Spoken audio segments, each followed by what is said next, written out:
got dropped into a ghost story, still gotta work chapter 1.1. Have you ever had an experience where you became totally engrossed in something? I'm not just talking about thinking, oh, this is fun, but being so deeply impressed that you ended up spending extra time and money on it. There must be something like that, right? If it's a movie, watching the director's cut. If it's a game, buying the art book. If it's a webtoon, paying for early access. If it's a singer, going to their concert. Going a bit further, buying related merchandise could be another example. Yes, I'm talking about what they call merch. Figures, banners, badges, dolls. I can confidently say that I've never spent money on such things in my life. Until now. Here I am at a department store. A pop-up store that opened to a great turnout, and by 10 a.m., the moment the department store opened, all the waiting tickets had already been distributed. And yes, I got one of those tickets. The 2:30 p.m. time slot is now open for entry. Finally, hey, let's go. The cheerful teenagers standing next to me ran excitedly toward the staff. 2:30 p.m., that's right. I pulled my hat down as far as it would go and stood in line. But then I overheard whispers behind me. Ugh, a reseller. Isn't he a dealer? I felt so wronged, but honestly it made sense. I was the only adult male who looked like an office worker in this line. I sighed as I glanced at the entrance of the pop-up store. Welcome, explorer of the darkness. This is ridiculous. A theme with black and red backgrounds, caricatures of various monsters, occult elements, and symbols of corporations, religions, and governments all intertwined. It's exactly the kind of universe that would captivate a teenager's heart. Even the title is a masterpiece. Prophecy of the Apocalypse, Dark Exploration Records. Ugh. I barely resisted the urge to cover my eyes with my hand. Why did I have to see this at work? Yep. It's the world of a ghost story universe that's been super popular recently. You know, the kind of open-source collective intelligence universe where people can participate and create their own stories. At first, it seemed like it stemmed from a famous creepypasta and started spreading modestly among students. But then it hit the YouTube algorithm and started getting viral like crazy. The concept of records of exploring various paranormal phenomena called. Eventually, it grew into an independent wiki with hundreds and thousands of creepypastas, and that's how it caught my eye. It was so easy to read at work because it's just text. And isn't it said that anything other than actual work is fun when you're at the office? I got so hooked on this universe that I even ended up creating and posting my own creepypasta. How did things come to this? Is it because my office life is so devoid of dopamine? And this itself, who knew it would get this big? It's now a massive IP that practically dominates YouTube as a major sensation for teenagers. Naturally, companies jumped on board to make a profit. This pop-up store is part of that. But come on, this thing had a 15+ age recommendation slapped on the wiki. Why are there so many kids here? Hearing whispers behind me again, I couldn't help but feel increasingly self-conscious. He's definitely a dealer. Hey, maybe he's just buying something for his nephew or a cousin. Don't be too harsh. No, I'm buying this for myself. The truth is, I came here last week too, but the merch I wanted sold out just before I got to it, so here I am again. I even took a day off work. Last week, at least there were women around my age. Unfortunately, it was a weekday afternoon, and the only adults here were parents who had come with their kids, so I felt like I might die of embarrassment, but I held on. I don't even know why I'm trying to endure this.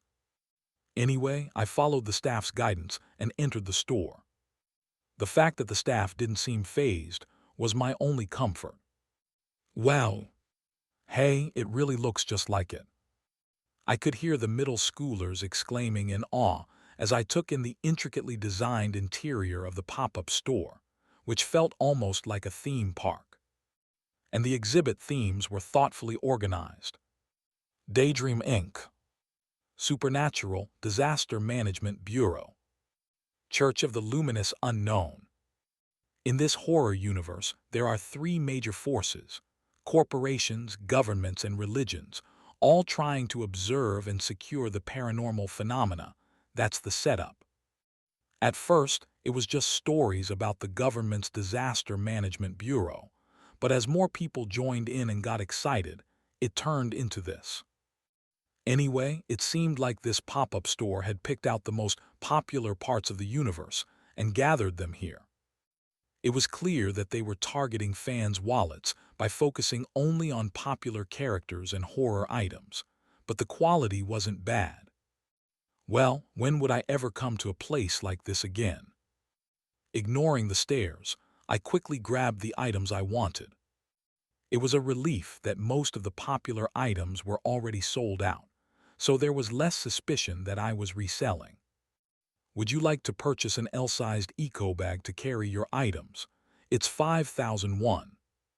Yes, thank you. I successfully completed my purchase, but instead of leaving the pop-up store right away, I hesitated. I turned my head to see a line of people gathering near the cashier. Roulette event. Create your own character. That. I saw it last week too, but I couldn't bring myself to join the line and participate. They said this pop-up ends tomorrow. It was a moment of intense inner conflict, wondering if it was really worth exchanging my social dignity for this. Just then, the cashier who had just started her shift smiled at me and spoke. The roulette event ends today. Would you like to participate? Yes. Thank you, really, thank you, dear staff member. Great, please come this way. Oh, just stand here. The staff member swiftly guided me to the line in front of a giant black roulette, and I naturally found myself at the end of the line. The line moved faster than I expected. Soon, I was at the front and handed a button that looked like a walkie-talkie. Now, we'll spin the lucky roulette. Please press the button to stop it whenever you're ready. Beep. With an artificial sound effect, the roulette started spinning. Each section displayed a prize and rank. There were merch I had already bought, merch that weren't for sale, and even some random Bluetooth earphones. Of course, the largest section, 7th place, was just a small memo pad. That's probably what I'd get. But it didn't bother me. After all, I almost left without participating at all. Let's not expect much. I thought as I pressed the button the staff gave me carefully. Click. But then the black roulette slowed down and surprisingly stopped right there. A thin golden sliver. Translator's note. Sorry for having to cut the chapters into parts. The original chapters are hella long, koyuyu enus. BTW, I might switch between ghost story, horror story, and creepypasta, sometimes depending on which term fits best in the English context. But basically what Solium, our MC, got hooked on are creepypastas in a huge wiki that grew and grew after so many people started adding their own stories there. Verse place. Dark Exploration Records Real Merch Box. Oh my gosh, congratulations. Is this for real? Wow, no way. So lucky, I'm so jealous. Voices of astonishment, screams, and envy rose behind me. Wow, finally, on the second to last day of the pop-up, someone hit first place. The staff, even more excited than me, ran behind the roulette and came back with a large, plastic-wrapped box. The black box, with a huge silver symbol embossed on it, looked like it had been carefully crafted. I barely managed to keep my hands from trembling as I accepted the box. Thank you. I needed to leave immediately and slap my face to make sure this was real. As I was about to leave the pop-up store, The staff stopped me. "Oh, we're giving out custom-made merch here, so all I need is your name." My name, my personal information has long since become public property, leaked all over portal sites. The only thing that matters is getting this safely home. It's Kim Solium. Got it, Mr. Solium, just a moment. The staff started operating a black machine next to the roulette, which looked like a 3D printer. There was even an explanatory note above it, made for the pop-up store. Dark Exploration, Records Character Maker. Ah, so that's the thing they mentioned during the roulette event. The Create Your Own Dark Exploration, Records Character event. How perfectly tailored to a teenager's tastes. Please input your name here. Okay. Holding the merch box tightly with one hand, I quickly entered my name on the machine's pad. The black machine made a loud, eerie music box sound, putting on a show as gears turned. And then it spat out a small object. Clank. I picked up the familiar-looking item. It was an employee ID card. Daydream Inc. Employee Kim Solium. Field Exploration Team. Wow, Daydream Inc. It's one of the most famous factions in our universe. Yes, I know. To sum it up, it's the cliché of a big corporation that profits from paranormal phenomena. And the Field Exploration Team. That's the department where everyone dies, like the red shirts in that one sci-fi show.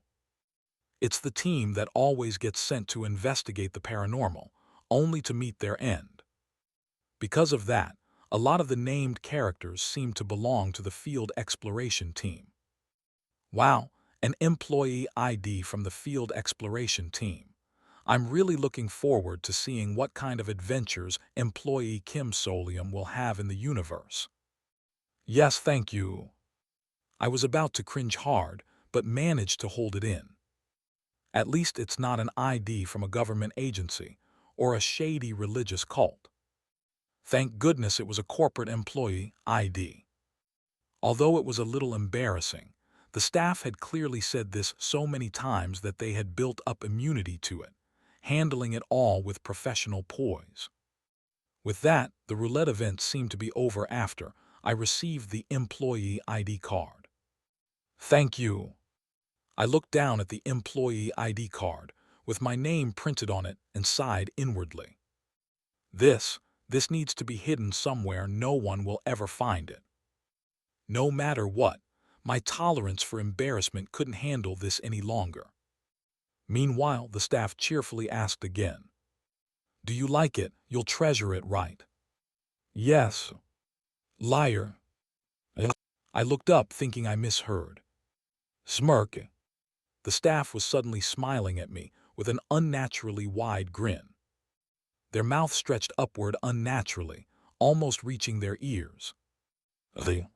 In that instant, a wave of dizziness overwhelmed me. The noise of the pop-up store vanished. Everything in front of me blurred as if covered by black paint, flickering in red and blue. And by the time the dizziness passed, I had no idea the world would have completely changed, not even in my wildest dreams. Welcome to Daydream Inc., everyone. Before I knew it, I was standing in a corner of a large auditorium, looking at the central podium. And boom! With a burst of applause, fireworks exploded from the PPT projected onto the screen at the podium. New employee orientation. As the applause and cheers echoed, a person who seemed to be the host smiled brightly and advanced the PPT. It was clearly a new employee orientation event for a major corporation. The new recruits, dressed in suits, clapped and cheered with both excitement and nervous pride. They looked thrilled, having finally secured employment. Our new employees who have successfully passed a 145-1 competition should be proud of themselves. Haha, now let's begin the new employee orientation. What is this? I tried to step back in hesitation. but I realized I was sitting in a chair. I was dressed in a suit. I had worn it because I had to meet with a client in the evening, but coincidentally, I looked similar to the new employees filling this auditorium. Meanwhile, the merch box I received from the roulette event was quietly resting on my lap. "Excuse me, did you get that somewhere? Is the company giving those out?" I couldn't respond to the question from the new employee sitting next to me. "You are the chosen candidates. In fact, only a select few of those who applied through this job posting have been gathered in Orientation Room A for this special session. Congratulations. You have passed the aptitude test and have been assigned to the special team, They've already made the assignments. Field Exploration Team. Does Daydream Inc. have a department like that? Field Exploration for a pharmaceutical company. It sounds like we're being exiled somewhere. Not the headquarters, but a branch office. Are they trying to lure us in with fancy words?" I could hear the murmured conversations of the new employees around me, but I didn't have time to focus on them. I recognized the company's name and the team's name. Daydream Inc. Field Exploration Team. Like a bolt of lightning, a page from the wiki flashed in my mind. Field Exploration Team, Daydream Inc. One of the 5 teams under the development department of the massive organization, Daydream Inc., as featured in, commonly referred to as the Death Squad. A tragic team, but one that is fun for ghost story writers. Wait a sec. This is the ghost story from the pop-up store event I just participated in. So what happens next is, at the very new employee orientation, they're thrown into a deadly survival game to determine who gets full-time employment. It's a consistently popular topic for wiki entries because it shows what happens when ordinary people try to explore the dark. What are you doing? I immediately stood up from the chair. I didn't care about understanding the situation. My only thought was to run outside. But it was already too late. Before official employment, there will be a brief probationary period, but don't worry, it won't be long. We will assess your practical abilities through an absolute evaluation. Of course, full participation is necessary for a proper evaluation. Freeloading will not be tolerated. Bang, bang, bang. The doors to the auditorium shut one by one. Damn it! While I was panicking, the naive new employees who still thought Daydream Inc. was just a regular pharmaceutical company hadn't realized what was happening. And so, as about 100 new employees listened attentively to the host cheerfully shouted out, "Now let's get started." With that lively voice, the lights in the auditorium went out. The new employees, still confused, seemed to think it was a video or something being prepared, showing only mild curiosity. That would be expected. Who would expect such a crazy thing to happen just because they got a job? For example, the surrounding scenery suddenly transformed into the inside of a desolate subway train. "Passengers, thank you for using Abyss Transpo today. Our train will not halt. Please pay attention to the announcements for a pleasant journey to your destination." An unfamiliar announcement with strange station names started playing. What is this? The new employees, still in their suits and seated neatly on subway chairs, as if the auditorium had been transported as is, all shot to their feet. It was understandable that they were startled. "Excuse me. Is this some kind of VR? Did we really move?" Many of the people who were in the auditorium seemed to be there still, which offered some comfort, leading to complacent reactions. They wandered around the subway, looking for any sign of the company or someone from the event, or searched for doors that might open. Soon, they began to get a better sense of the situation. There are people in the next car, but the doors won't open. Is this some new technology? With a feeling of cold sweat creeping up on me, I squeezed my eyes shut and opened them again. I already knew which ghost story this was. Welcome to Abyss Transpo, a ghost story featured in D-Class Darkness that boasts a ridiculously high difficulty for escaping and one of the most infamous stories. The field exploration team suffers endlessly. Exploration records indicate a total of black square entries. As you can probably guess, it's a ghost story based on the Korean subway system. You fall asleep and wake up on a subway train. It feels like your usual commute home, but strange station names start appearing. That's how it begins. The target of this ghost story is anyone who has ever commuted by subway, making it all the more chilling for most working people who read it. And this ghost story, it's under Daydream Inc.'s jurisdiction, isn't it? It seemed like Daydream Inc. was planning to filter out their new hires through this ghost story. Damn it. Is this something like an escape room? Why would a pharmaceutical company that makes hair loss treatment bother with escape rooms for new sales recruits? That's when it happened. This stop is Sorrow Station. Sorrow. The first announcement came over the speaker. I held my breath and turned my head. The doors are on your right. Click. The train stopped. The doors are opening. The doors opened. It seemed like any other ordinary day, but the doors will close in 30 seconds. Once closed, they will never open again. Passengers whose destination is Sorrow Station should disembark according to the announcement. The familiar voice calmly mixed strange words and phrases into the announcement. But people always try to rationalize things to find some form of reassurance. Look outside, it's just a subway station. And indeed, they were right. Outside the train, the platform was clearly visible. It looked a bit dark and damp, but otherwise it seemed like an ordinary subway station. Relieved by this, 2 or 3 people moved toward the door. Oh no. I think it's better if you don't get off. This is bad, I sighed and spoke quickly. You heard them say Sorrow Station. There's no station like that in Korea. Anyone would think it's strange.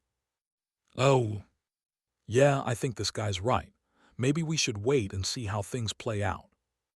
One of the quicker-witted people backed me up. It was the new hire who had been sitting next to me. Because of that, the people who had been about to step off hesitated further. But still, hey, the doors are closing. But the sound of the doors closing caused a few panicked individuals to impulsively jump out. It was a disaster. The doors are closing. I missed it, shit. The people who didn't get off sighed, watching the ones who did wave back at us from the platform. Some even glanced at me and muttered curses under their breath. I understood. In such a strange, unsettling situation, their instinct would be to flee without thinking. But still, what the? Look at that. A grotesque sight unfolded. As soon as the people who got off turned around to move, silver droplets suddenly poured from the ceiling and pillars of the platform, cascading down on them. Drip, drip, drip. It looked like giant teardrops. But the countless silver droplets fell onto their bodies like molten metal, producing horrifying tearing sounds. Screams, convulsion, silence. Blood mixed with the silver liquid splattered against the windows. The train is now departing from Sorrow Station. The last thing we saw outside the window, in front of the sliding doors, now soaked in filth and blood, only the crushed remains of the new employees were left behind, twitching slightly. It was the fate of those who chose wrong. Please pay attention to the announcements for a pleasant journey to your destination. Finally, fear began to spread among the people as screams and shouts echoed around. It started. I squeezed my eyes shut. I'm inside a ghost story. I don't know how this happened, but I definitely seem to have become a new employee in a company from a ghost story, and one in a department with an insanely high death rate. Is this for real? Sure, if I'm being honest, I'm probably in a more advantageous position than the other new hires. I've read through all the on the wiki. 3.2 Exploration records up to black square entries. I can remember things pretty clearly up to about this level. From this point on, it sounds like the classic overpowered protagonist trope. Maybe you're thinking I could escape this situation and look cool by using my superior knowledge of this world. Maybe you're even imagining that I could monopolize the hidden treasures and items to come. That might be true, but there's one problem. A very critical problem. I'm fucking terrified of anything remotely horror. That's right. I am a coward. Text is fine. I can enjoy reading that. But the moment it's visualized, I can't handle it. And not just a regular coward. A coward to the point where my friends would constantly tease me for it. Kim Solium's crush asked him to watch a horror movie, but he turned her down BC he's too scared. Is this for real? La la la la la la. Dude, your name is literally the SFX for Goosebumps, but you can't even watch a horror movie la la la la. Shit, no wonder your crush ran away, Elma. La. Wanna die. Sorry. SRY. I'm the kind of coward who, when reading horror stories at work in broad daylight, will turn off the background images and BGM just to focus on the text. I was so scared, I didn't even include an image in the ghost story I posted. A long-term resident of the shelter for scaredy cats, that's me. Then I covered my face with both hands. I'm screwed big time. This stop is Resentment Station. The doors are on your right. A suffocating silence flows through the ghost story subway. I'm contributing to this silence as well. Even though I already know this ghost story, I'm the type of person who gets startled just by the thumbnail when a related YouTube video pops up and immediately clicks, not interested. And now I have to survive in this ghost story. Just kill me already. That would be a mercy. I don't even have the energy to figure out what's going on. I pressed my face into my hands, wanting to deny everything. Then it happened. Blink. First place, Dark Exploration Records real merch box. I lifted my head. Something like a notepad was flying around in my field of vision. I could see it whether my eyes were open or closed. It looked like a piece of paper, torn from a notepad and folded, fluttering around. This. Wait, no one else seems to be seeing it. I quickly shut my mouth. Drawing attention to myself in this situation would be foolish. Instead, I discreetly pressed the notepad in front of me with my hand, trying not to look too awkward. Flap. Amazingly, the notepad moved as if it were unfolding, spitting out something small. I quickly covered it with my hand, as if to hide it. It was a pop socket. A very simple black pop socket with nothing remarkable about it, except for a golden X symbol in the center. But with that design alone, I realized what this pop socket was. It's merch. One of the merch sold at the pop-up store, which I had visited right before waking up in this bizarre situation. It was one of the items I had purchased today. With trembling hands, I picked up the pop socket. In the story, what function did this item have again? Memorial pop socket. C-class item featured in. When attached to a smartphone, it displays the text you remember in a clear, organized page format. A standard issue item for 9th level employees at the Supernatural Disaster Management Bureau under the Ministry of Environment. Displays memories as text. Then, perhaps, with trembling hands, I peeled off the adhesive backing of the pop socket and immediately attached it to my smartphone. The moment I did, the scattered text I vaguely remembered from materialized clearly on my phone screen in the form of pages. Dark Exploration Record / Ghost Story. Welcome to Abyss Transpo. A ghost story featured in Daydream Inc. Identification code QTURWD16. An early-stage D-class darkness with overwhelmingly difficult escape requirements. A notoriously insane ghost story depicts the endlessly suffering field exploration team. Exploration records indicate a total of up to 56 entries. So this means, did the merch I bought actually work?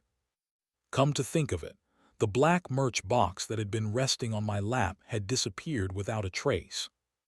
So that merch box turned into this notepad and spat out the merch I bought. What kind of crazy situation is this? Still, it's certainly advantageous for me.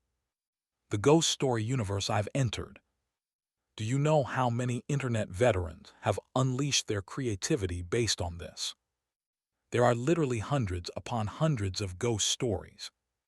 Of course, it's hard to recall all of them like flipping through a book in my mind. Plus, these ghost stories don't directly tell you how to survive. You have to infer the correct answers from the stories, which makes it even harder to figure things out in new situations. But if I can check the text of what I've read all at once, if that's possible, the first thing I need to look at is previous escape cases. I immediately scrolled down the wiki page. I quickly read through section 3.2 exploration records, and then I came to a conclusion. I got it. I found my answer for which station I need to get off at. But there's a problem. I turned to look at the others in the subway car with me. There were 8 young new hires in total, including myself. The people who had panicked after witnessing 2 live dismemberments were starting to regain their composure and talk. That station name, resentment, it sounds like the kind of resentment people feel when they're angry, right? Yes. Ha, no cell service, no data, seriously, what is going on? Yeah. How am I supposed to convince these unfamiliar, untrustworthy people to get off at the right station with me? Somehow, I need to make as many people as possible get off with me. I clench my fist. Did I suddenly develop a noble sense of duty, feeling that these extras who are destined to die in this ghost story world are real people whose lives I need to save? Well, sure, I might feel that way as a human being, but that's not my top priority. The real reason I'm so desperate is I can't get off alone. That's right. A lot of these stations are just insane. Walk alone through a station filled with eyeballs. B, a station shrouded in darkness, or C, a station that's upside down. Just imagining it makes me break out in a cold sweat, and I'd probably end up crawling on all fours in terror. Chances of me passing out before making it to safety, over 90%. No way, please save me. I have to convince them somehow. I open my mouth to speak, but then quickly shut it. Still, blurting out things like supernatural phenomena or darkness would be idiotic. Who would want to believe they're trapped in a situation straight out of a ghost story? They'd either refuse to believe it and mock me, or believe it and panic even more. Slowly, I need to build trust first. At least one person.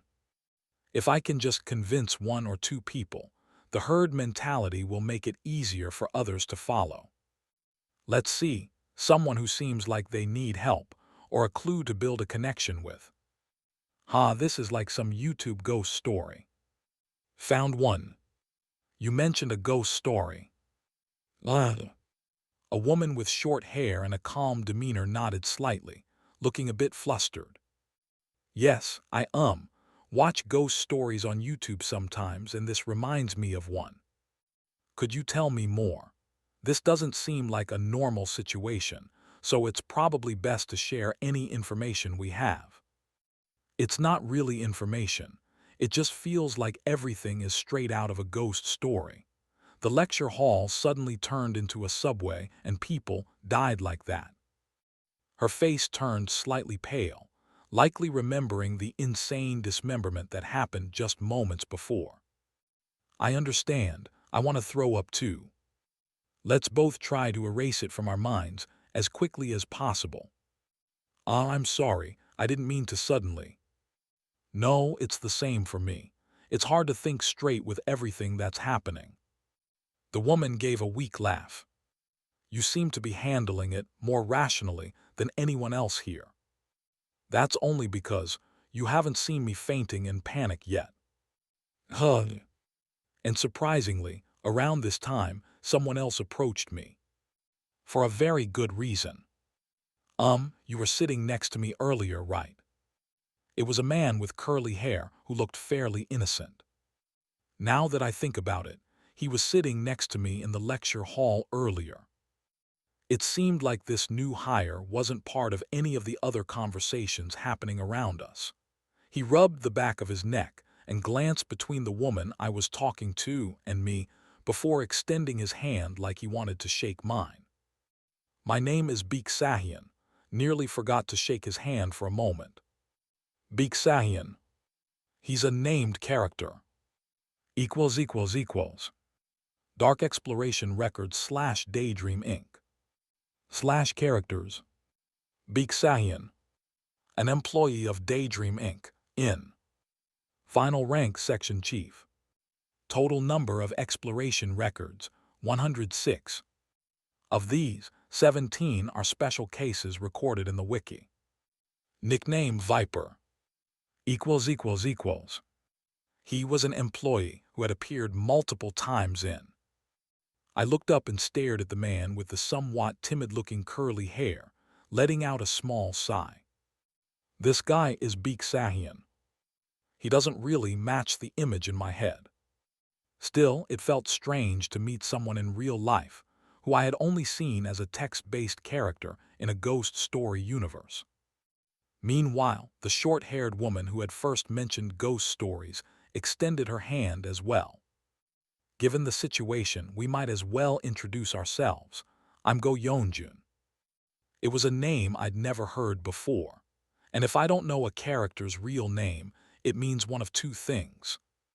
Either she left early, after handling the ghost stories relatively easily, or she died right away. Damn it.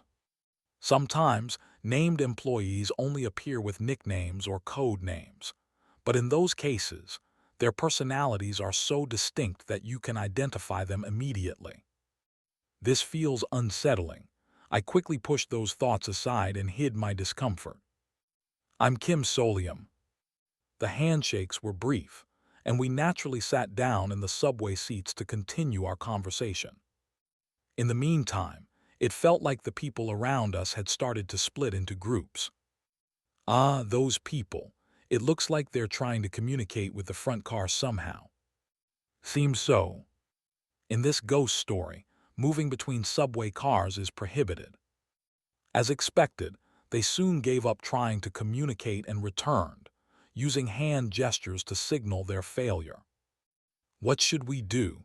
We can't communicate with the front car at all, and it looks like there's a fight breaking out up there. As the tension and anxiety among the passengers grew, another station announcement played. But this time, the atmosphere of the keyword was different. This stop is Euphoria Station. Hug. The murmuring crowd suddenly fell silent. Euphoria. Doesn't euphoria sound kind of positive? Maybe. No. You can't make such a simple judgment here. I gritted my teeth as I recalled the exploration records I had just read. In this ghost story, the station names change every time it appears.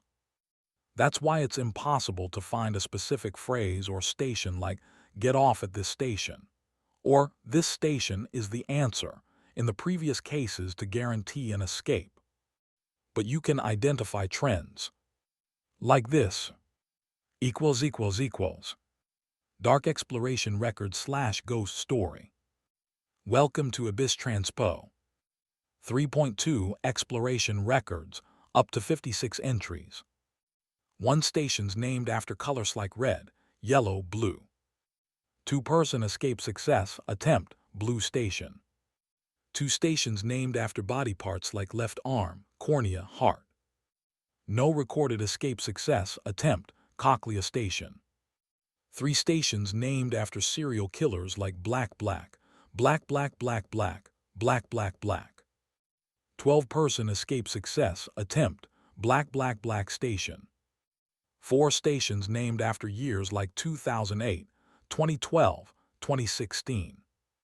No recorded escape success, attempt, 2024 station. 5 stations named after illnesses like asthma, stroke, glaucoma. 3-person escape success, attempt, cold station. Read more. == See. Even after 56 cases, there's no connection between the station's positive name and the likelihood of escape. But people were about to get off en masse at Euphoria Station. The doors are on your left. The scenery of the platform that greeted us was bright and pleasant, adding to the problem. Damn it! The platform looked clean and bright, like a brand new station in a newly developed city. I could feel the mood of the people shifting in that direction. Should we get off and look for help? This place actually looks fine. The excited crowd started to gather near the doors, peeking out. No way. The number of people in my group. And my mental state after witnessing this. Damn it. In the end, I ran and blocked the doors again. What's going on? Please wait. The doors are opening. Are you certain? What? Are you sure? Yes, I mean, are you sure this place is safe, or at least have a solid theory? I deliberately averted my gaze. I think most of us can agree that this situation feels like a ghost story. Go Yeonjun, who had caught everyone's attention with my words, looked startled but didn't retract her statement. The doors will close in 30 seconds. Once closed, they will never open again. But whether in ghost stories or horror movies, have you ever seen good things happen when you rely solely on luck or a hunch? Well, no, but can you really risk your life without a solid deduction or theory? The anxious people paused for a moment, then someone shouted in frustration. Well, do you have some amazing deductions? This guy's been spouting nonsense since the start. Oh, just move already. What deduction? What is this, some kind of quiz show? Did someone give you a hint or something? Yes. I am giving you a hint. I took a breath. Then I raised my hand, pointing upward. At the subway's electronic display, where the speaker was located. I'm talking about the announcements. Please pay attention to the announcement for a pleasant journey to your destination. From the beginning, the subway announcements had kindly informed us of this. Haven't they been telling us to listen to and follow the announcements all along? They're being very obvious. With that in mind, I added as I heard the next announcement.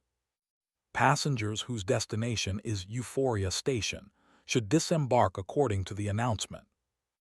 Is there anyone here whose destination is Euphoria Station? The people froze. Well, it sounds like a good thing, right? Euphoria, like living life to the fullest, that's the goal of life, right? So, is your destination Euphoria Station? It seemed like most of them sensed something was off. But a few people started to get angry with me.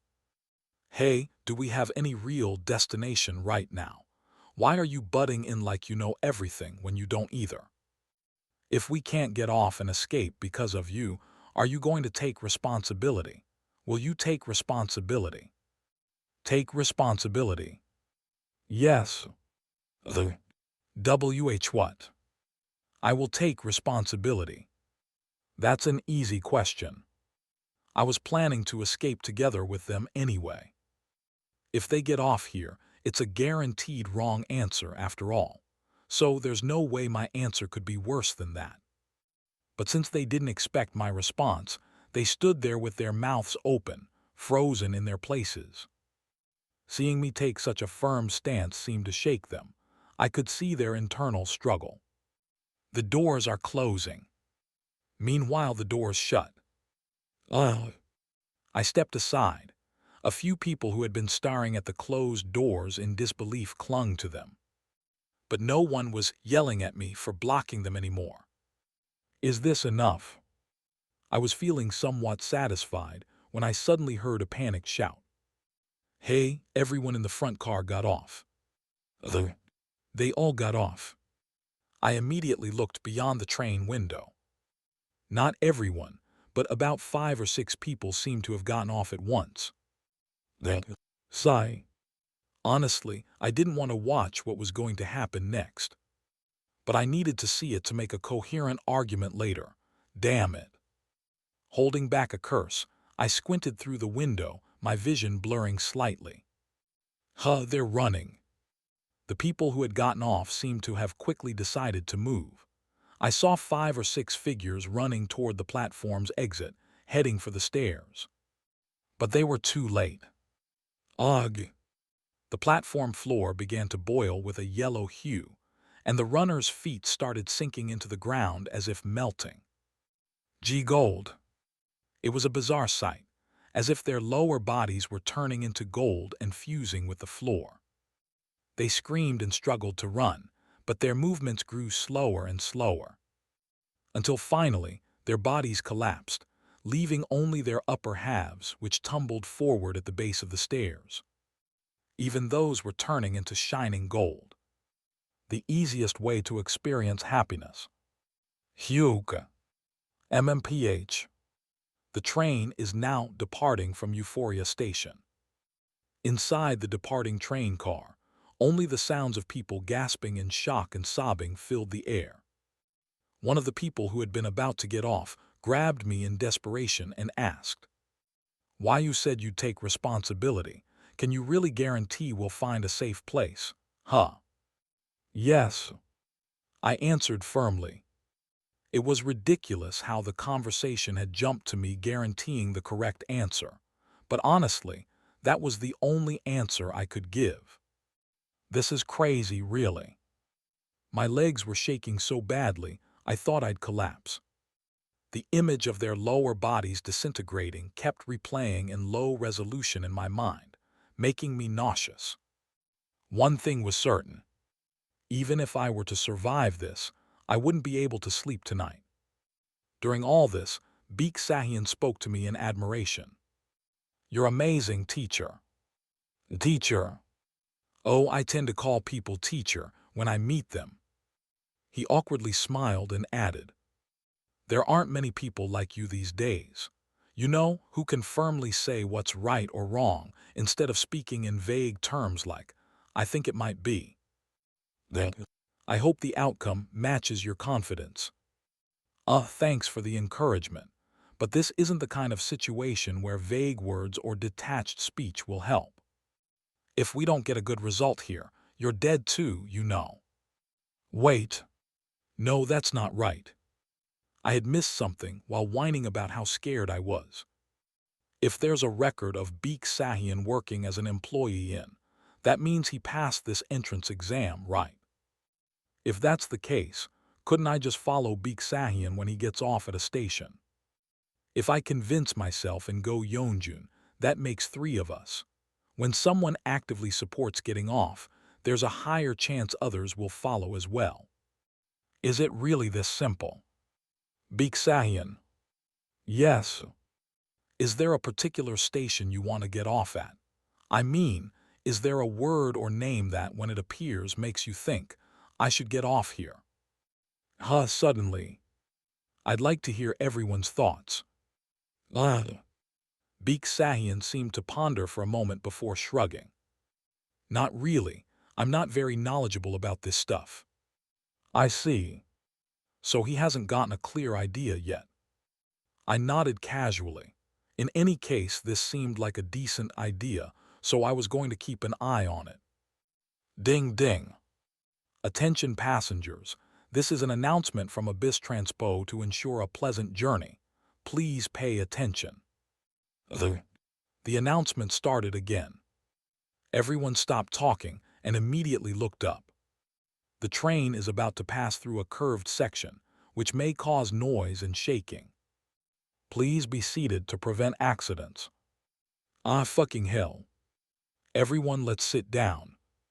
Without any objections, everyone quickly took their seats. It was as if my earlier remarks about the announcements had sunk in.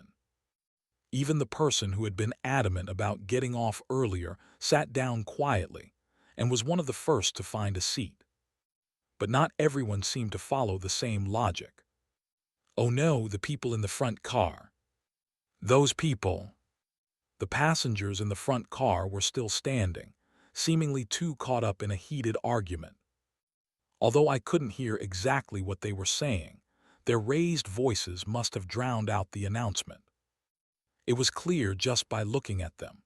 They were in complete panic after witnessing the unimaginable deaths of those who had gotten off earlier. Shouldn't we say something to them? Hey, can you hear us? Sit down. The new hires closest to the front car shouted, but the people there barely acknowledged them. One person who happened to make eye contact with us even walked over. Sit down. No, don't come over here, just sit. It was too late. Entering the curved section. The lights went out. In the darkness, the train began to shake violently with a loud rumble. And amidst the rumbling, a sharp noise rang out. Screams. Hallelujah. The sound of something wet bursting, like squeezing a ripe grape too hard. Then a dull thud, as if it were happening just on the other side of a door. The people in this car held their breath, trembling faintly, trying to stay silent. Then the lights came back on. Through the small window on the front door of the train, we could see into the front car. It was covered in blood and filth. It looked as if only living organisms had been thrown into a blender. There were no traces of people left. Everyone was dead. You may now stand up safely. Thank you for your cooperation. In stark contrast to the calm announcement, the train was filled with the sound of people panicking. Let me out, let me out. Gasp, gasp, what the hell is this? What is this, Mom? Even in that state, the new hires tried to cover their mouths and listen closely to the announcement, desperately trying to stay quiet. After all, it had been proven to be their lifeline. Damn. While the situation was clearly favorable for my survival, the reality was so horrific that cold sweat formed on my forehead. I wiped it away with my trembling hand and clenched my teeth. I mustn't look at the front car anymore. Just focus on convincing them. A few stops later, when the right station comes up, I'm sure people will get off together. Attention passengers, this is an announcement from Abyss Transpo to ensure a pleasant journey. Please pay attention. Another announcement. Again. Hiek. Cutting through the sobs of the exhausted passengers, the crisp, mechanical voice continued with its strange message. There is a lost item. Wait a second. I looked up sharply. If you found the lost item, please disembark at the next station and hand it over to the station staff. I knew this scenario. A rare escape case. == Dark Exploration Record / Ghost Story. Welcome to Abyss Transpo. 3.4 Miscellaneous Records, Escape. A document recording irregular survival cases where the individual successfully escaped by getting off at a station. Several methods were repeatedly observed. The most frequent cases involved temporary stops for train intervals and lost item announcements. A guaranteed escape ticket. As long as you had the announced lost item, you could safely get out. But only one person can escape. For someone like me, who can't go alone, it's a survival ticket that's useless from the start. I clench my fists tightly. So who should I send out? No, is sending someone out even the right answer? And then, the lost item is the left eye of a Type A male in his 20s. The lost item was something I couldn't have imagined. In the midst of the chaos of a ghost story where people were dying, a survival ticket appeared. Just like in a movie. And it wasn't an illusion. If you take the lost item mentioned in the announcement, you'll be guided out of the station as soon as you meet the station staff. It was indeed a glimmer of hope. The problem was that the lost item mentioned in the announcement was absurdly grotesque. What did it just say? A male in his 20s. The left eye of a Type A male in his 20s. Go Yeonjun dropped her head, her face hollow. Type A must be referring to blood type, right? Yes. A heavy silence fell. Everyone seemed frightened already. Should I just let this go?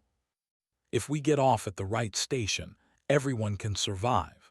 If one person escapes early, the mood might get weird and cause unnecessary conflict.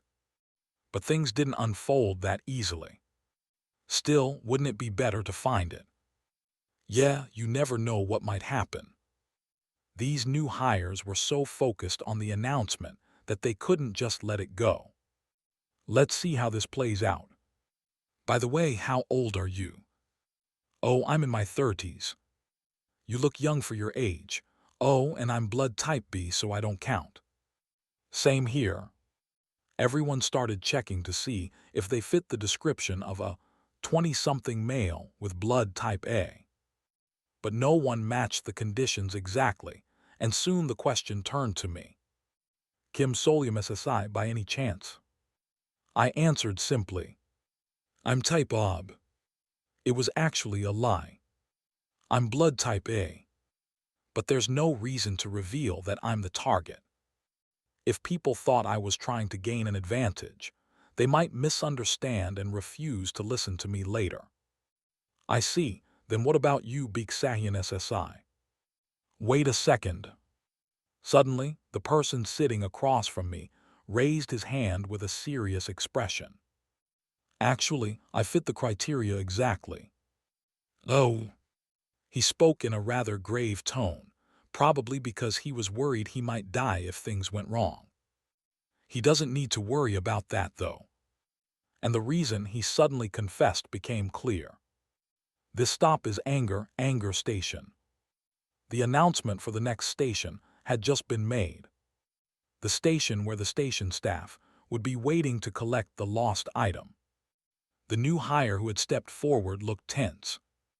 Is there no one else? Yes, it seems that way. Damn.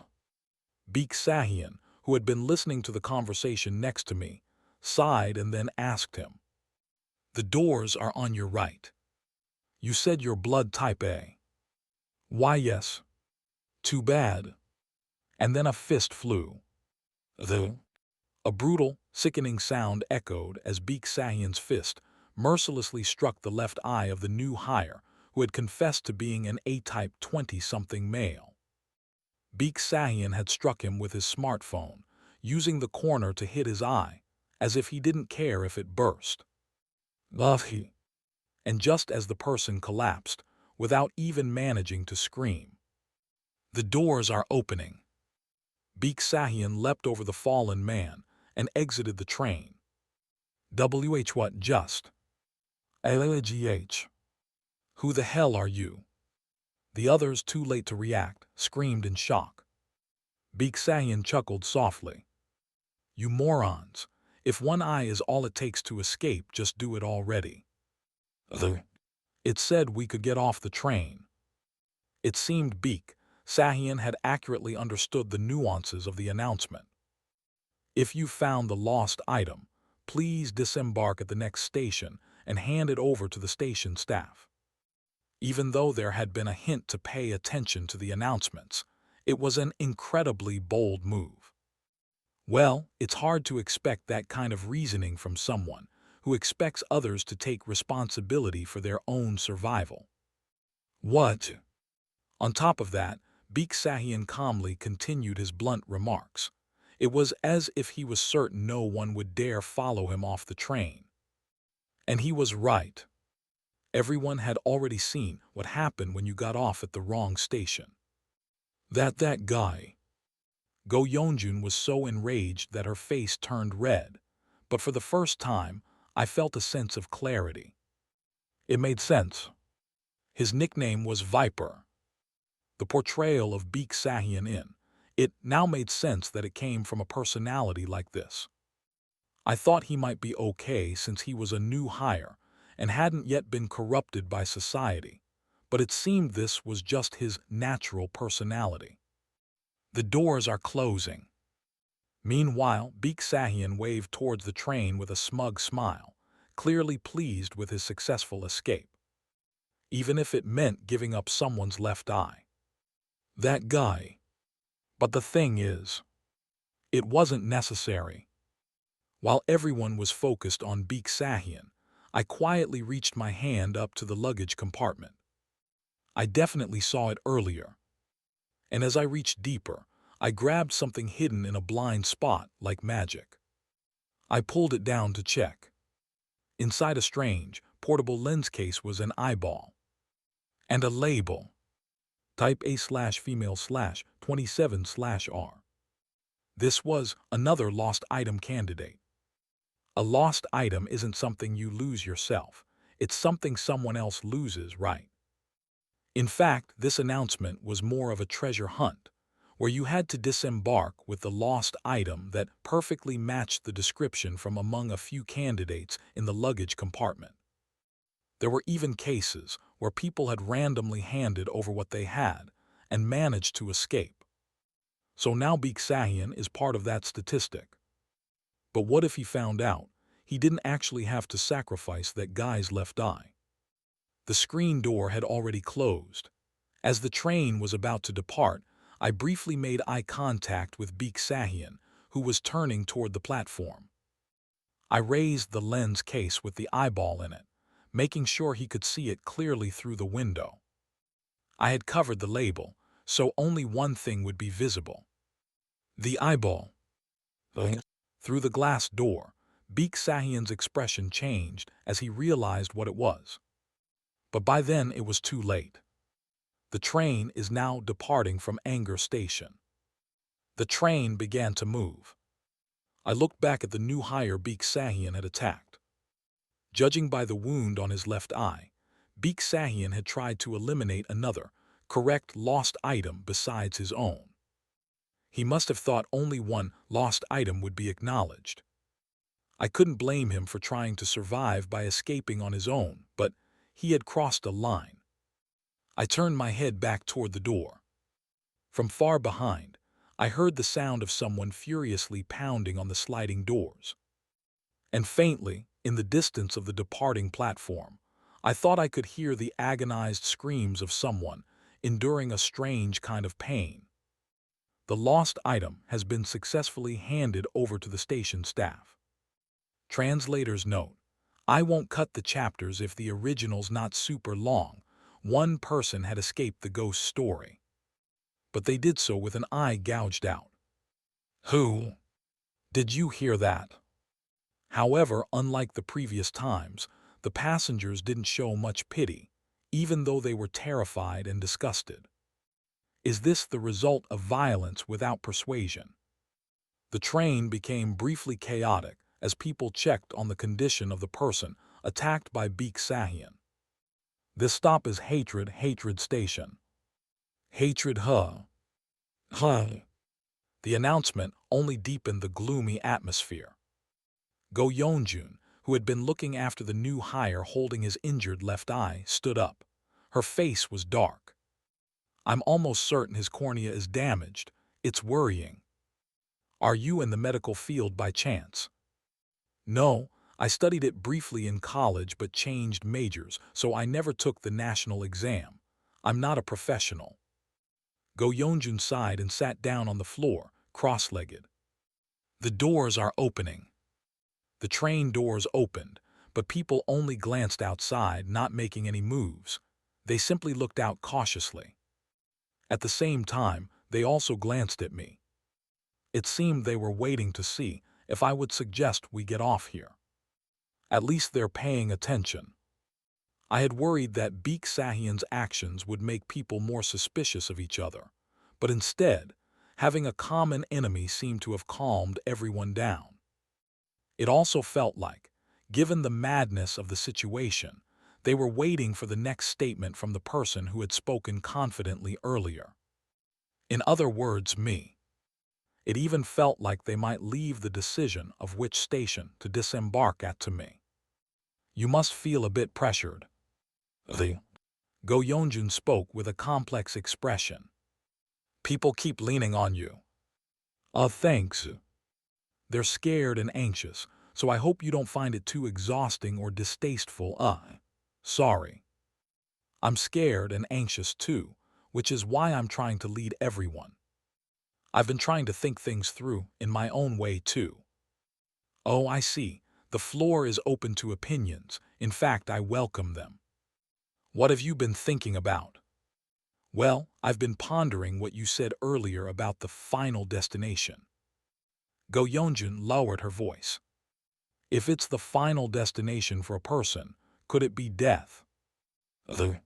"Isn't that what marks the end of human life? The more I think about it, it feels like that's what it means. So, I was wondering if we should get off when we see a word like that."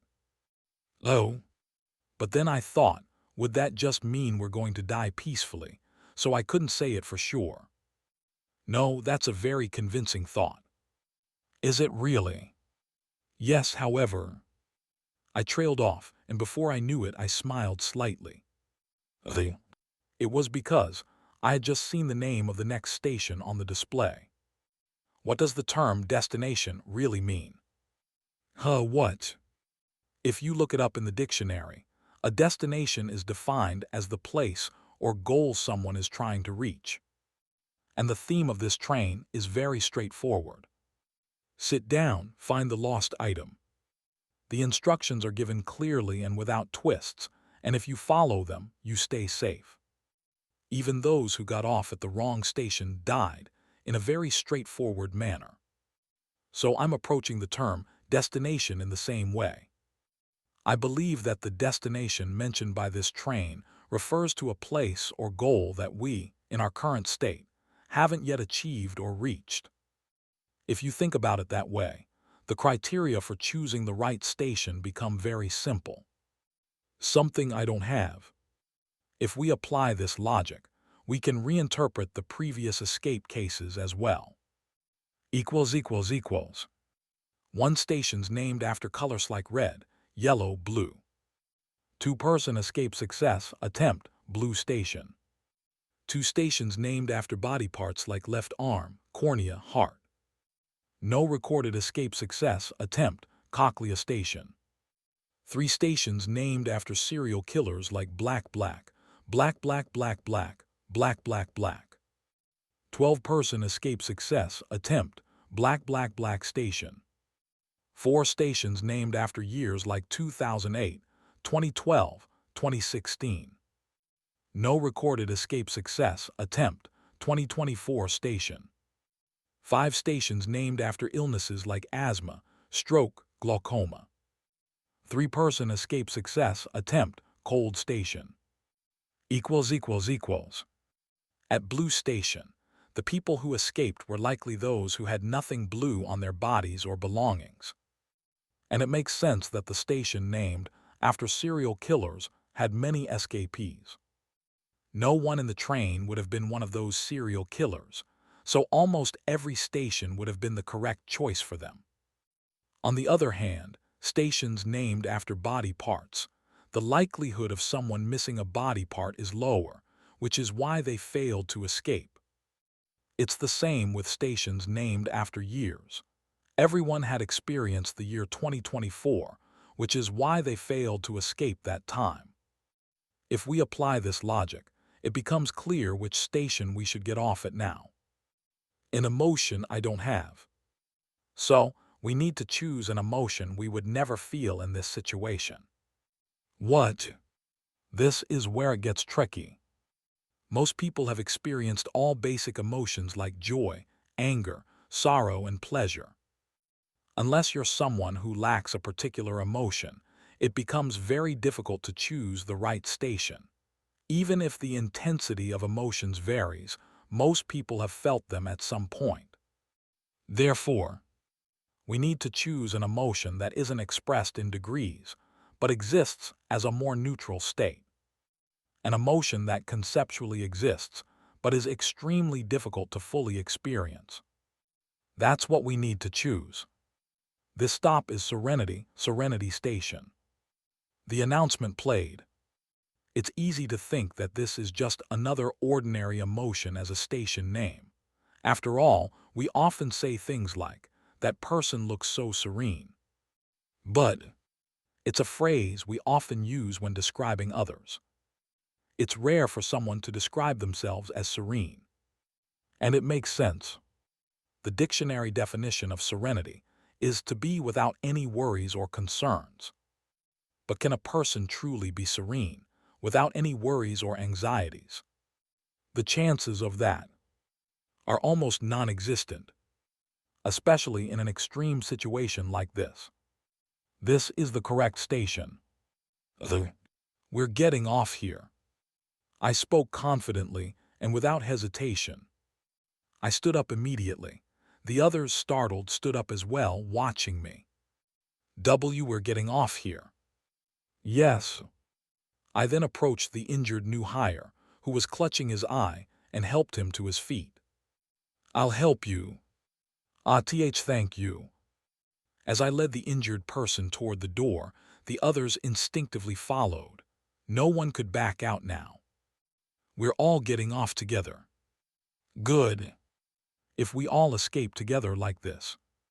The doors are opening. But outside the open door, there was a sea of blood. No way, this is over the line. What the hell? Dear fuck almighty, save me. Kim Solium SSI. I almost hid behind Go Yeonjun. But my last shred of dignity as an adult stopped me. Instead, I awkwardly turned my head and looked at the others. Are you sure this is the right station? Yes. It definitely is. But I couldn't think of any fancy words to convince them to get off. Actually, I didn't want to get off myself. I wished someone would convince me that we didn't have to get off. Please, someone. Excuse me, I still think we should get off. Huh? Go Yeonjun. You're the only one who's been certain of your decisions. Everyone else is scared, but you've stayed calm this whole time. Me? That guy earlier tried to get off on his own, causing all that chaos. At least I'd rather listen to someone kind. I'm getting off. And with that, Go Yeonjun bravely stepped out of the train first. On the rusted platform, the eerie lights flickered, and liquid dripped from the exposed pipes above. Blood dripped onto Go Yeonjun's shoulder. Ha ha. Kim Solium SSI. Don't worry about me. I believe in you too, let's go. The injured person I was helping urged me forward. Maybe they thought I was hesitating out of concern for them. Honestly, I was starting to get confused myself about whether I was grateful or resentful. In any case, I naturally followed Go Yeonjun off the train. The others, still hesitating, eventually followed as well.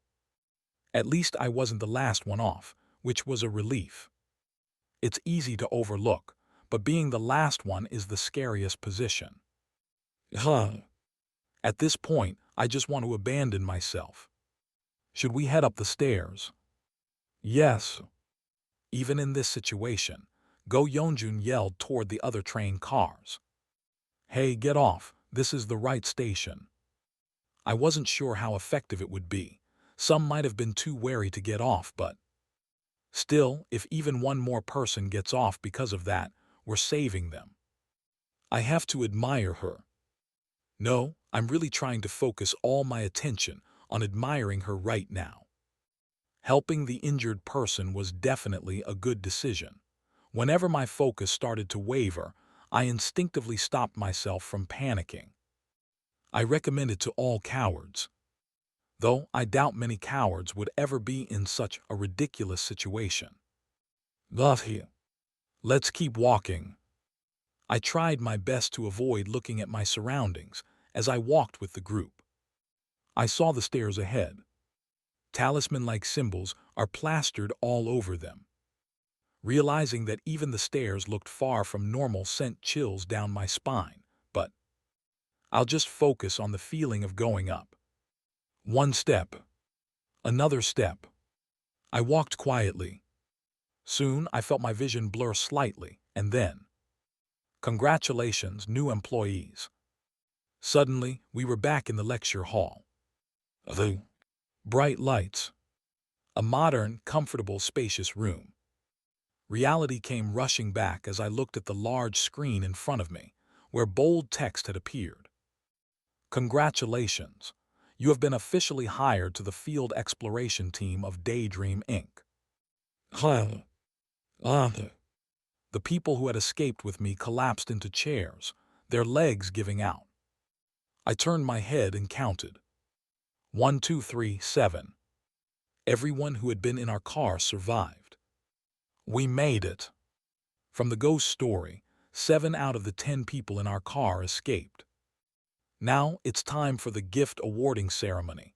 What happens when a new hire successfully completes their probation period, you ask?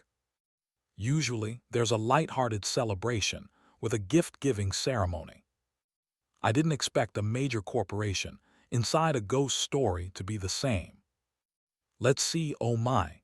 We have 22 successful candidates this time, everyone. Wow, I wonder what the HR department thinks of this. No one is curious about that. And I'm sure the other new hires sitting next to me feel the same. This is truly an amazing record. If this wasn't a case of miscalculated difficulty, you all are an elite group. Elites. The room fell into silence. The host cheerfully continued, unfazed. Shall we pick out the top elite among our elite employees? The top of this cohort from the field exploration team. One of the fastest to complete the evaluation and escape, and the highest scorer in the overall assessment.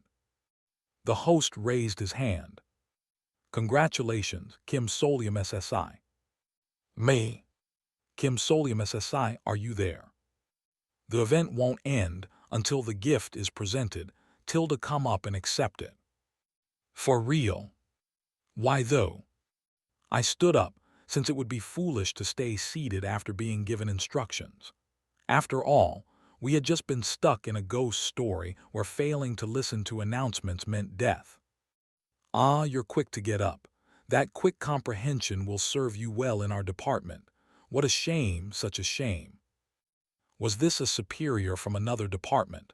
Somehow, that made him even more irritating. I stepped up onto the stage and stood in front of the host. Come on, take your gift. What the host handed me was a sharp-edged paper bag. Inside the silver shopping bag, stamped with the Daydream Inc. logo, I could glimpse a plaque, presumably an official certificate, along with some other items. Don't feel too bad that there's nothing extra special for being the top scorer. I wasn't happy at all. I accepted the bag, nodding slightly to avoid glaring at the host, and began to head back down when. Take a good look inside. What's in? Now let's call the next new hire. The host was already calling out the next person's name on the mic, as if we hadn't just exchanged a few words. HMPH. I didn't waste any more time and quickly left the stage. After that, Go Yeonjun and the others who had been in our train car also went up to receive their gifts. It didn't mean much, but Beek Sahyun was called right after me. Then, he remained seated next to me afterward, not saying a word. He didn't even make eye contact. Judging by how he was holding his left eye, it was clear he had returned the lost item. He'll figure out how to get to a hospital. Next up, Kim Ji-won SSI. As more names were called, some of the people receiving their gifts looked strangely disheveled, with odd gaits or unfocused eyes. Maybe they were stuck in the ghost story for too long. Even though we all seemed to regain consciousness at the same time in the lecture hall, there had clearly been a time difference between our escape from Ghost Story and now. The thought of how long some others might still be trapped made a chill run down my spine. At least I made it out, which is more than can be said for the other 78 people. Did everyone receive their gifts? Finally, the gift awarding ceremony ended. There was no audible response, but a strange tension and sense of expectation hung over the room. Perhaps we might finally be allowed to leave. To be honest, even I was hopping for that. It seemed like things should be wrapping up soon. However, this company doesn't hire all of the candidates who pass the probation period. Though, sometimes there are people who make it through purely by luck. No way. But Daydream Inc. is a company that never forgets the social value of fairness. Such probationary employees are penalized heavily in the final evaluation. The host didn't do anything overt. No dramatic snap of the fingers, no ominous glance, not even the lights in the hall dimmed. And yet, as I mentioned, freeloaders are always identified. People started melting. All around, several people began to dissolve, their bodies collapsing as if they were being smeared away. There were no screams or movements. Damn it! The person in front of me pressed their hands over their mouth to suppress a scream. I hurriedly turned my head away. But I had already seen it. They're gone. Of the 10 people from our train car, only half remained. Me, Go Yeonjun, Beek Sahyun, and the new hire who had been attacked by Beek Sahyun. Everyone else was gone. To the remaining 13 new employees, congratulations. You have successfully become full-time employees with excellent results. Not a single person clapped out of joy. In the chilling silence, one person, overwhelmed with panic, fumbled and stuttered. I'll resign, I want to quit. But the host remained calm. Oh, leaving such a great work opportunity. Come on, at least hear about the benefits before deciding. Behind me, Go Yeonjun shouted desperately. So, can we quit after hearing about the benefits, without any penalties? Yes, absolutely. You can quit without a single scratch on you, Tilda. The host's words were smooth and confident. That's when I realized. It's here. The stick had passed. Now comes the carrot. The benefit I was expecting. Let me introduce our company's top employee benefit. The reason why, after going through such a crazy experience right upon joining, employees still stay with the field exploration team. Employee benefit. Wish ticket. Something appeared on the large screen in the lecture hall. A beautifully sleek crystal bottle. Plop. Inside the bottle, a strange liquid shimmered with multicolored ripples. It moved like waves. The colors, textures, and rippling patterns were so beautiful and strange that they gave off an uncanny feeling. Silence filled the room. Let's take a closer look, shall we? The host pressed a button, and the screen lifted, revealing a table that had been hidden behind it. On the black table was the same dazzling bottle from the screen. The liquid inside the bottle shimmered on its own, reflecting the light in the room so brilliantly that it seemed otherworldly. It made you question whether such a thing could even exist in reality. You all know Daydream Inc. is famous for being a highly successful pharmaceutical company, yes. I mean, how advanced must our technology be if we even developed a cure for baldness? But in truth, our main product is something else. It's this. The host steadied his trembling hand and put on white gloves. Then, carefully picking up the crystal bottle from the table, he held it up for the employees to see. The name of this medicine is the Wish Ticket. And its effect is just as it sounds. When you drink it, any wish will come true. Don't believe me, but we have a whole truckload of your seniors and superiors who have taken this and had their wishes fulfilled. Allow me to demonstrate. The host tore open the packaging of the bottle and downed it in one gulp. Today's the day I was scheduled to receive my wish ticket. Ha ha. And in that moment, everyone in the lecture hall immediately knew what the host's wish had been. The instant he drank the wish ticket, the face of the host, who appeared to be in his mid to late 40s, rapidly tightened and gained a youthful, rosy complexion. His body became fit and his hair grew back, shiny and thick. He had returned. He looked exactly like a young man in his prime, full of energy and growth. Yahoo! The host, who now looked like a high school student, raised his fist in excitement. How about that, to put it simply, rejuvenation?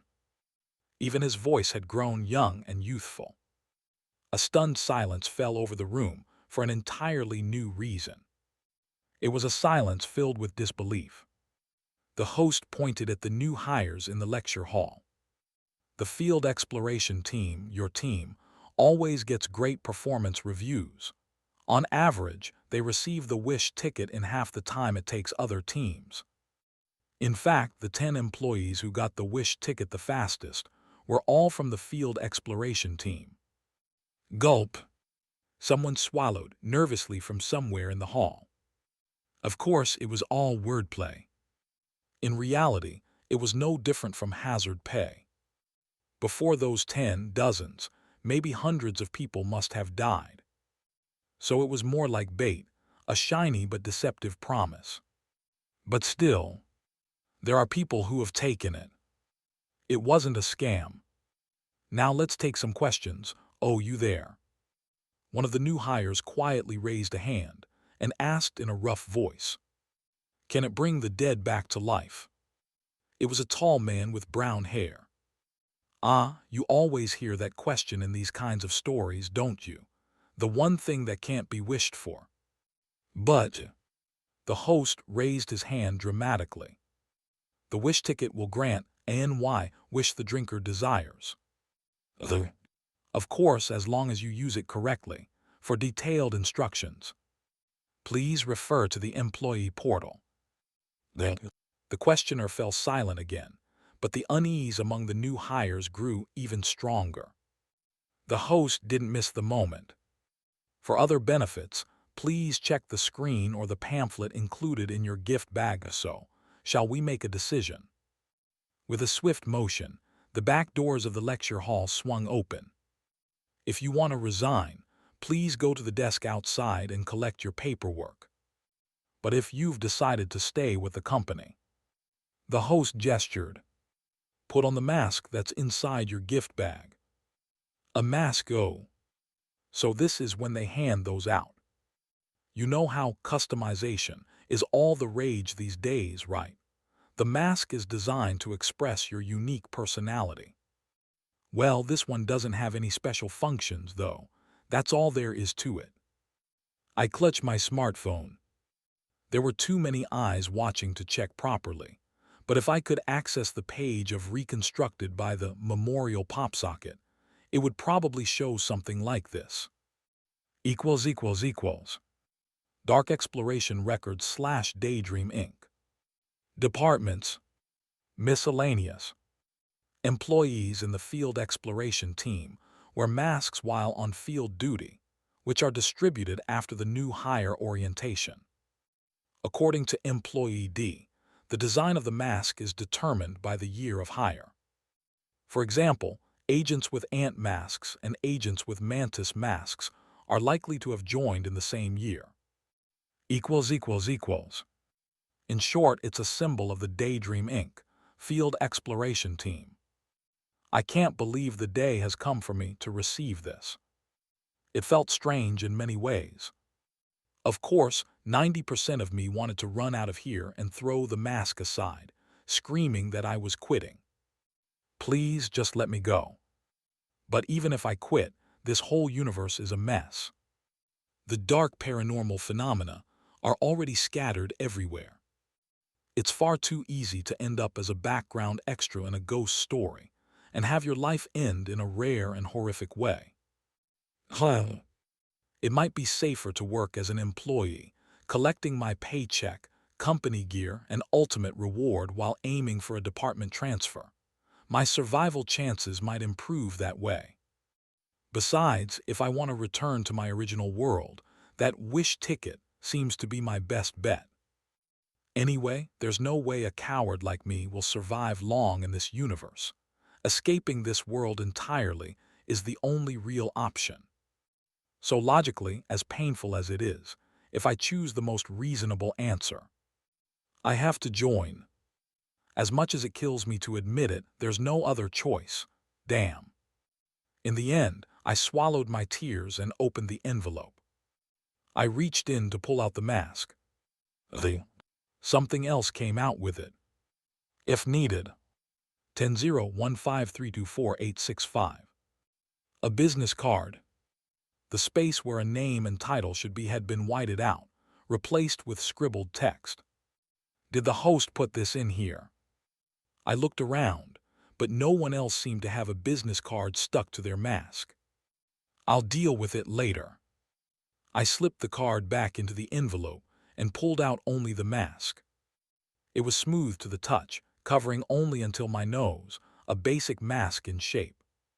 The surprising part was that everyone around me was already attempting to put their masks on, without a single exception. Even after all that, no one's running away. There was only one wild card. The wish ticket. Did they filter out only those who would risk their lives for the wish ticket? As I looked around the lecture hall at the silent employees accepting their masks, I felt a complicated mix of emotions. We're all about to do the same thing, after all. No choice, I guess. I brought the mask to my face. As soon as I did, the shape of the mask began to change. I could feel it stretching and becoming more uneven across my cheeks and forehead. Then I reached up and touched it. A mask with antler-like horns and a bizarre wood-grain pattern had formed. Wait, antlers. Reindeer deer. It looked too strange to just be a deer. Reluctantly, I turned to look around. Go Yeonjun, who was wearing a sheep mask, made awkward eye contact with me. Around us, other new hires, wearing masks resembling animals like elephants and goats, sat stiffly in their suits. They looked just as unsettling as you'd expect from employees working at a company that manages ghost stories.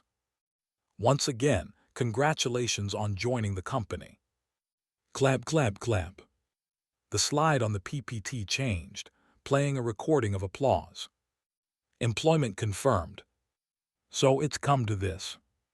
Just as I was starting to feel overwhelmed thinking about my future with the company. Flutter. The notepad suddenly reappeared in midair. The same notepad that had spit out the Memorial PopSocket merch earlier. Dark Exploration Records Real Merch Box. New merch unlocked. New merch. And if it's saying it's unlocked, that means I can use another one of the merch I bought. Based on what criteria, though? I wanted to click on the floating notepad immediately, but then I remembered I was still sitting in the middle of the lecture hall. Not to mention, I could feel people glancing at me since the host had called me out as the top performer. Let's leave first and check it out later. The event seemed to be wrapping up so I could head home.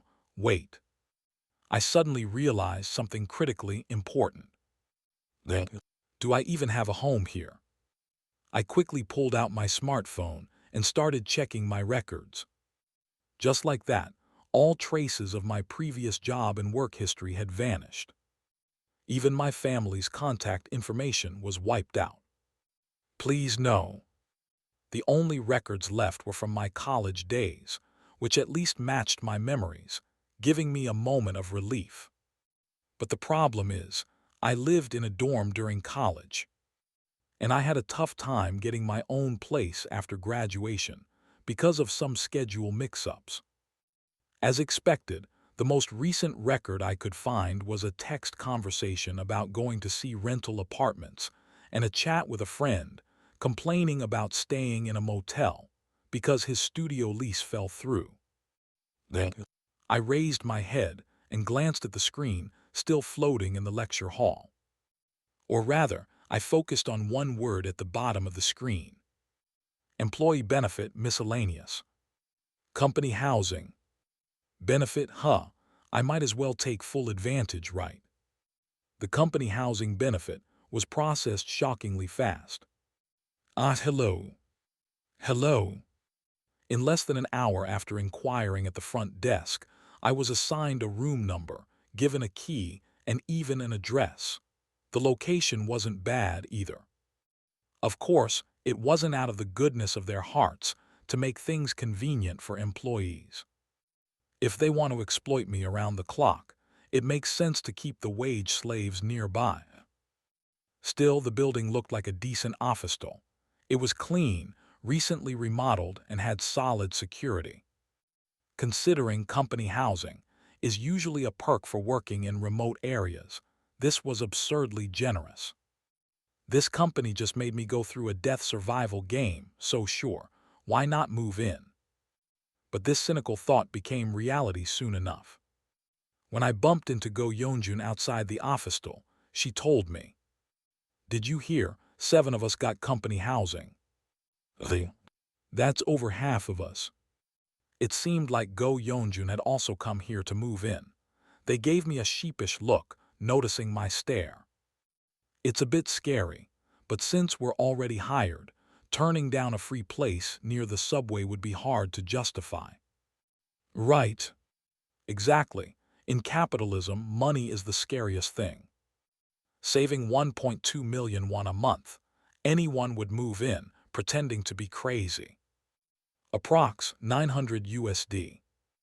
Of course, there was a more crucial reason behind this.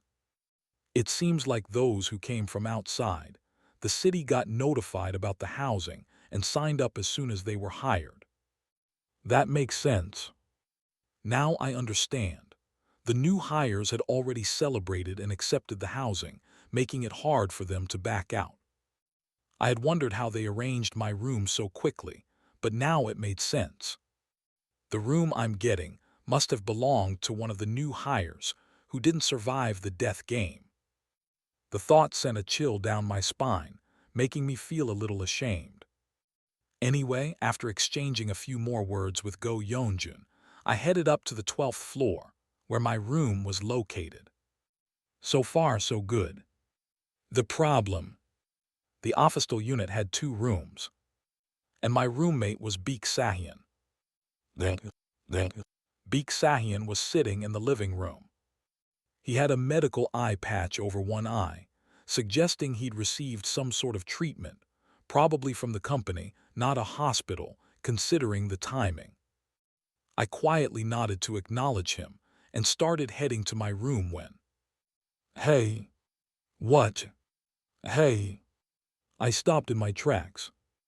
Beek Sahyun flinched when I responded, but, fueled by anger, he glared at me and spoke. You must have enjoyed watching while I had to gouge out a perfectly good eye because of that damn lost item, huh? It seemed he thought I'd known about the lost item and just stood by to watch him get his eye taken out. He's the one who ran off on his own, and now he's blaming me. He was perfectly fine punching someone else's eye out, but when it came to his own, I was supposed to help him. What a creative way to twist the situation.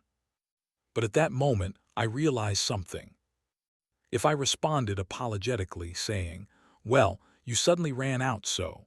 Or, why are you speaking informally all of a sudden, teacher? It would only make him feel more justified and lead to more nonsense. There's a term I learned from dealing with difficult clients for people like Beek Sahian. We call them creationist complainers. They make up situations in their head and stubbornly cling to them. With people like this, explanations don't work. It's better to just, "Oh, I found it pretty amusing." The going on the offensive is the best strategy here. I walked right up to Beek Sahian and gripped his shoulder firmly. "Thanks for that. I had a great time. Is this what they call a dopamine rush?" WH. Make sure to share more good news with me. Actually, I hope we work together. Work's going to be a blast. That should do it. Now he probably thinks I'm crazy. Given his behavior so far and his performance in Beek Sahian seems like the type who, if he realized the other person was scared, would push them into a corner even more. In that case, it's better to plant the impression of, "I should stay away from this guy." Consider it a bit of bluffing, too. I patted Beek Sahian's shoulder a couple of times, then stood up and walked toward my room without looking back. As long as he doesn't stab me in my sleep, I'll be fine. Of course, I was bluffing a bit just now. The likelihood of working together with someone from the same squad is extremely low. What company forms squads of only new hires? They split us up and assign us to different squads. It's like a balancing act, similar to that famous ninja manga, assigning people based on their skills. And besides, I was called first, and Beek Sahian was called second. So, he probably did well in the evaluations too, which makes it even less likely we'll end up on the same squad. We won't be working together for a while. Let's just act like we don't exist to each other. Clack. I entered my assigned room with a sense of relief. Who? The clean room had fresh bedding, a desk, and even a private bathroom. There was a guidebook hanging on the door. If I apply, they'll change my bedding and clean the room every week for just 100,000 won a month. This company's over-the-top benefits seem designed to dazzle the new hires, making them forget all about the death game they just went through. A lot of new hires will likely be confused by the sudden shift to this neat, friendly reality, as if the death survival ordeal had been a lie. Given what I know about this company's motivations, it's all too obvious what they're trying to do. Yeah, they're desperate to fill positions in the field exploration team. They want to make sure none of the new hires who have been deemed capable of doing the work decide to quit. Well, might as well take full advantage of what they're offering. I've already decided to stay after all. On the desk was a small welcome gift package, expensive snacks and company-branded office supplies. There was even a diary tucked away in a half-open drawer. Judging by the company logo on the cover, it was another standard-issue item. But it's from last year. Maybe it was left behind by the previous occupant of this housing unit. I opened the diary. On the first page, in huge letters, it said, "Run. Agu." I appreciated the wise words from my predecessor, but I was already too far gone. Not even scary at this point.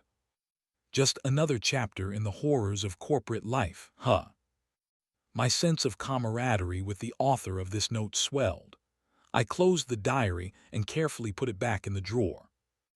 Now that I've checked everything out, it's time to get down to business.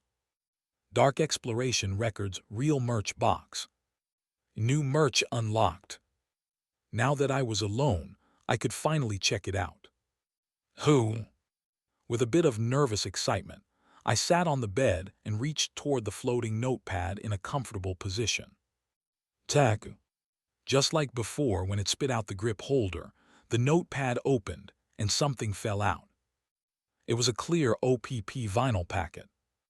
Inside I could see a stack of stickers, the kind usually used for fancy merch. This, I picked up the vinyl packet. Inside was a typical smiley face sticker, yellow, with a standard smiling emoji, aka the bribe item. == Dark Exploration Records / Daydream Inc. / items. Smiley sticker.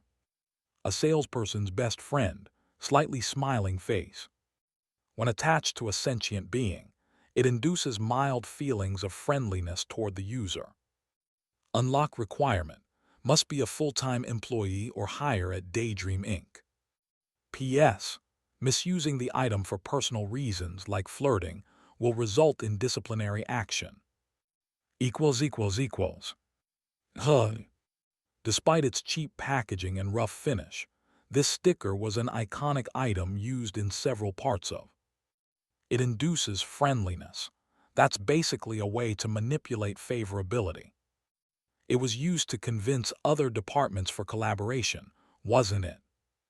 And I immediately understood why it was unlocked now. Unlock requirement. Must be a full-time employee or higher at Daydream Inc.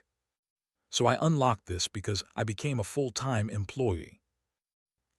Most items created by organizations or specific groups had usage restrictions tied to ranks or affiliations. From a world-building perspective, it was to prevent rampant misuse. And from the perspective of those who create the ghost stories, it was to stop eager newbies from barging into every narrative and recklessly using all sorts of tools like some Mary Sue causing trouble.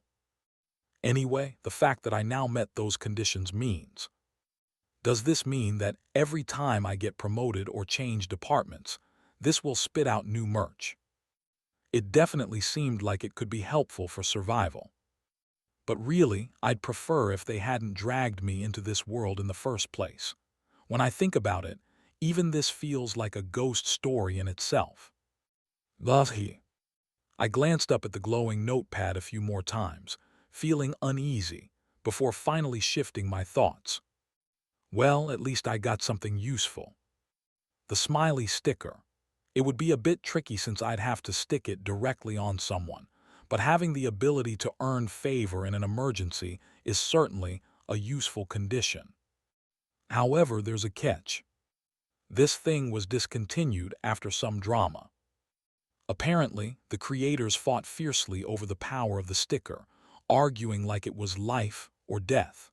The item ended up being discarded entirely from the narrative. I'm not sure when exactly it disappeared, but it's possible the set in my hand could be the last remaining one in this universe. I stared at the smiley sticker in its packaging. Better make sure no one finds out about this. Just in case, I took 5 stickers and tucked them into my suit pocket. That way, I'd have them ready for my first day of work. First day of work, huh? I was starting to feel a bit unsettled, but I knew I needed rest. After everything that had happened, my body and mind were completely drained. I need to recover. I changed into the provided robe, locked the door, and got into bed. It was my first proper rest since being plunged into this ghost story. To be honest, I didn't sleep well. The sight of people being torn apart and the grotesque images of that subway station replayed in my mind, like my brain had turned into a surround sound home theater system. Still, after a couple of days, I was at least able to sleep through the nightmares. It was a small comfort. A few days passed like that. I checked my dwindling bank account balance and made sure to stretch it out as best as I could, buying clothes and daily necessities. Of course, I didn't forget the most important thing. I need to memorize everything. Through the memorial pop socket, I continued reading all the wiki pages I had once glanced at, memorizing them until they could roll off my tongue. This was my lifeline now. And soon enough, Monday arrived. It was my first day at Daydream Inc. Monday morning. I made my way to Daydream Inc.'s headquarters with a less than pleasant expression. Go Yeonjun, who I bumped into as I left the office store, seemed surprised. "Oh, Solium SSI, are you okay? Did you, not sleep well?" "Kind of, yeah, I'll be fine." "Oh dear." The two of us, both new hires, exchanged a few short pleasantries as we walked the 15 minutes to the headquarters. Along the way, we passed a few other new members of the field exploration team, all of them looking just as tense, though we only exchanged nods. We scanned our employee IDs and boarded the elevator. I heard the field exploration team uses floors 10 to 15. I'll get off here. Solium SSI, let's give it our best shot, okay? Yes, let's do our best. I waved as Go Yeonjun got off on the 10th floor, then glanced at the button I had pressed for my floor. 13th floor. Even the floor number feels like a bad omen. I could only hope it was just my imagination. I double-checked the assignment notice I'd received 2 days ago. New Employee Field Exploration Assignment, PDF. Kim Solium/D Squad. Ding! The elevator doors opened on the 13th floor, revealing a hallway divided into sections labeled with letters. I made my way to the automatic door labeled D and pressed the button. At the same time, I greeted those inside. "Good morning." "Oh, you're here." A few adults sitting in the spacious office lifted their heads and greeted me. One of the men stood up and extended his hand. "Welcome to D Squad of the 15th Unit." A woman with a blank expression and a bob haircut nodded and added, "By the way, they call us the Death Squad because all the newbies die." Just kidding. Should I just quit right here and now? What is the correct reaction for a new hire when their team says something like, "Hey, newbie, you might drop dead soon. Haha, just kidding, tilde," on your first day? The truth is, there isn't one. No, really, there's no right answer. Fortunately, my colleagues didn't seem to expect much of a reaction from me as they quickly changed the subject. Anyway, congrats on surviving the death survival test. Are we seriously calling it that out in the open? But are you really the top of your batch? That's amazing. Come on, let's hear some bragging. I'm curious about that myself. I just did my best, really. Oh, if that were enough, we'd all be at Seoul University. Either way, it's impressive. You're a great addition to our squad. Being top of the batch comes with its perks. It seems like the department, despite its heavy workload, doesn't have the energy to haze new hires. The squad leader will be back soon. He's out on site, so just relax for now. Oh, thank you. I followed my superior's directions and went to the partitioned-off area. 4 desks clustered together. Next to them, a small sofa and a coffee table with an old-style radio on top, straight out of the 80s. The superiors returned to their desks and gestured toward the sofa. "Go ahead and sit there." "All right." As soon as I sat down, the radio on the coffee table clicked on and emitted a scratchy sound. The upbeat background music and a high-pitched announcer's voice filled the air. "Hello, this is your live traffic update. The roads in Seoul are currently clear, just like today's sunny weather. However, starting this afternoon." I turned my head to glance out the window. It was drizzling outside. A disconnect from reality. This radio, it's part of a ghost story. == Dark Exploration Record/Ghost Story. Hello Traffic Info. A ghost story featured in Daydream Inc. Identification code Q-Turwoi63. It's a peculiar radio that tells today's fortune through traffic reports. Sometimes it offers advice, but the advice can be so unsettling that it often leads to ghastly consequences. == Did you catch that? Wow, this newbie is sharp. You picked up on the weirdness quickly. A male superior who looked like a physical education major approached and turned off the radio. This thing gives your daily fortune through traffic reports. It's a relatively safe urban legend. Twilight-class darkness, verified. Hold up, were you just thinking? What the heck is an urban legend or darkness, you nerd? No, not really. For newbies like you, we've prepared this. Ta-da! He placed a tablet PC on the table. After a few taps on the screen, he played a video. Watch this through. Retro vibes washed over me as cheerful, low-quality orchestral music played. Two cartoon characters, resembling the mascots of the '88 Olympics, appeared and bowed. New hires filled with dreams and passion. Welcome to the field exploration team of Daydream Inc. Today, we'll explain the cool work that the field exploration team does in detail. A fox and a dragon. A red fox and a yellow dragon, dressed in traditional Korean hanboks, smiled brightly.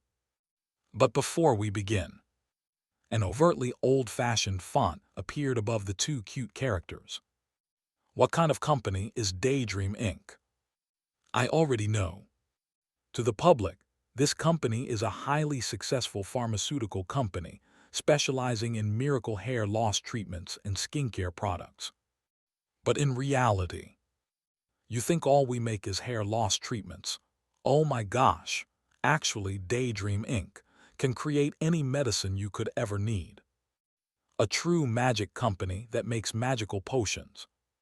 From cures for drug addiction to elixirs for eternal life, the company creates all sorts of fantastical potions and secretly trades them with the elite and political circles.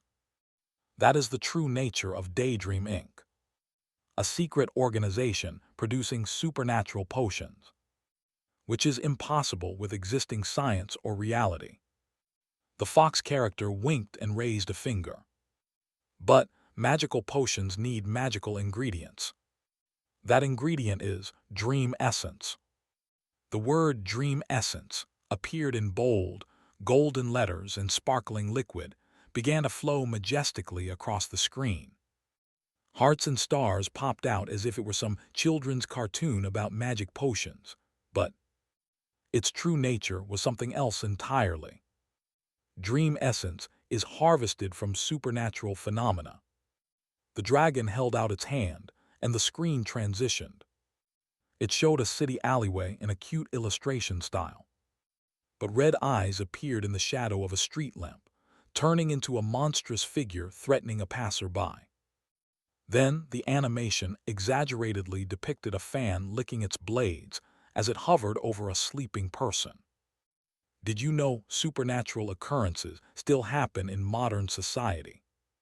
Fans running in a sealed room will kill you, or receiving lots of criticism will help you live longer. These are all superstitions and urban legends. But sometimes, these urban legends become reality. So they're calling these urban legends. Indeed, calling it an urban legend does sound a bit less unsettling than creepypasta. And then came the key point. Daydream Inc. manages these urban legends, collects dream essence, and makes wonderful magical potions that grant people's wishes. Isn't dream essence the most important resource for the company, Yanyang? Of course, we always need it, but who's going to gather the dream essence for us? The dragon character named Yanyang tilted his head. Who else indeed? The brave field exploration team, of course. An SD animation depicted office workers in suits giving a thumbs up, bravely navigating spaces, where all kinds of surreal events were taking place. Thanks to the courageous and wise field exploration team, the Dream Essence collectors are full once again. On the screen, a character with thick eyebrows proudly held up an object in one hand. A portable cylinder with measurement lines. It's the Dream Essence collector. Thanks for watching. Please subscribe and like the video and comment down if anything wrong in the story. And if have any suggestion to a new novel or want next part of any series, comment down. Our target is to get 1K subscriber. There will be SUPRISC for all of you. Stay tuned. Hello.